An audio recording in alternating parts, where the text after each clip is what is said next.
বাড়ির লোকের কথা না শুনে কোনো কাজ করতে গিয়ে এরকম বিপদে পড়বো বুঝতেই পারিনি।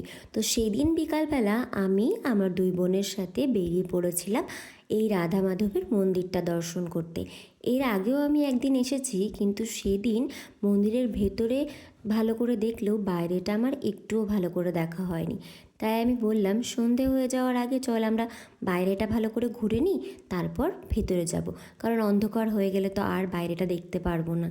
আর এখানের বাইরের পরিবেশটা খুব সুন্দর, চারিদিকে বিভিন্ন রকমের ফলের গাছ, ফুলের গাছ, দেখলেই তোমার মনটা একেবারে ভালো হয়ে যাবে। আর এই দেখো এখানে কয়েকটা রাজহাঁসও আছে, আর তাদের জন্য এরকম জলের ব্যবস্থাও করা আছে। সব মিলিয়ে খুব সুন্দর একটা পরিবেশ।